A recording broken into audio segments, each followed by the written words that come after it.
할렐루야, 반갑습니다. 하나님의 말씀을 사모하는 모든 분들께 하나님이 주시는 삶의 평강이 넘쳐나기를 소망합니다. 오늘도 큐티를 함으로 하루를 시작하기 원합니다. 이사야 60장 1절 2절 말씀, 제목은 일어나 빛을 비추어라. 예루살렘아, 일어나서 빛을 비추어라. 구원의 빛이 너에게 빛이었으며 주의 영광이 아침 해처럼 너희 위에 떠올랐다. 어둠이 땅을 덮으며 짙은 어둠이 민족들을 덮을 것이다. 그러나 오직 너희 위에는 주께서 아침 해처럼 떠오르시며 그의 영광이 너희 위에 나타날 것이다. 아멘. 하나님께서 하나님의 백성들에게 일어나서 빛을 비추라고 강력하게 명령을 하고 계십니다. 예수님께서 오시기 전 우리는 어둠 속을 헤매던 죄인이었습니다. 그때 우리의 심령과 우리의 삶에는 허무함과 낙심, 또 좌절과 슬픔으로 가득 채워져 있었습니다. 그런데 빛 대신 예수 그리스도를 영접함으로 말미암아 우리 안에 예수 그리스도를 아는 빛, 바로 생명의 빛이 들어오게 된 것입니다. 예수님이 우리에게 오심으로 인해서 우리는 진정한 삶의 의미를 발견하게 되었습니다. 또 내일의 희망을 바라보게 되었고 또 완전한 기쁨을 가지고 살 수 있게 되었습니다. 이렇게 예수님으로 인하여 변화된 삶을 살게 된 우리는 예수님만이 우리의 삶의 이유이고 목적이고 또 소망이라고 담대하게 말할 수 있는 것입니다.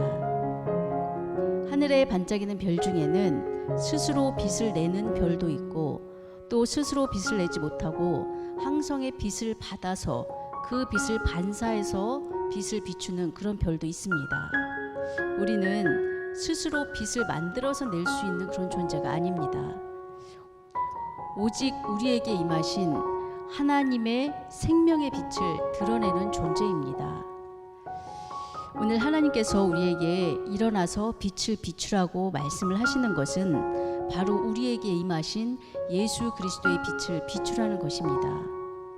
이 빛을 비추는 것은 우리가 해도 되고 안 해도 되는 그런 선택적인 부분이 아닙니다. 하나님의 거룩한 명령이고 또 우리가 마땅히 해야 될 우리의 의무인 것입니다. 2절 말씀도 함께 보겠습니다.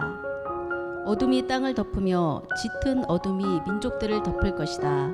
그러나 오직 너의 위에는 주께서 아침 해처럼 떠오르시며 그의 영광이 너희 위에 나타날 것이다. 아멘.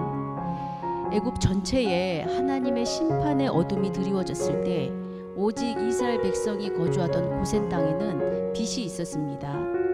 마찬가지로 많은 민족들에게 세상이 주는 어두움이 덮일 때 하나님을 믿는 자들의 공동체에는 하나님의 영광이 아침해처럼 떠오를 것이라고 말씀을 하고 계십니다.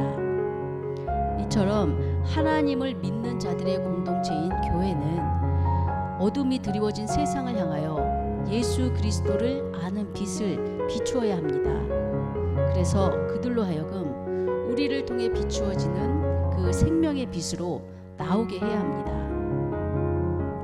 세상은 갈수록 점점 더 어두워져 가고 있습니다. 또 사람들은 이처럼 어두워져 가는 세상을 막기 위해서 여러 가지 사회 구조와 또 제도를 재정비하기도 하고 또 법을 강화하기도 하는 등 노력을 합니다. 하지만 그러한 노력은 세상이 어두워져 가는 것을 근본적으로 막을 수가 없습니다. 이러할 때 오직 교회만이 하나님을 아는 빛, 예수 그리스도의 생명의 빛을 비추어 세상의 희망이 되어야 합니다. 오늘은 세상이 주는 걱정과 두려움이 아닌 하나님이 주시는 기쁨과 감사함과 담대함을 우리 입술로 말하고 표정으로 드러내는 그런 하루가 되었으면 좋겠습니다. 이렇게 여러분에게 임한 하나님의 빛을 비추는 그런 오늘 하루가 되기를 소망합니다.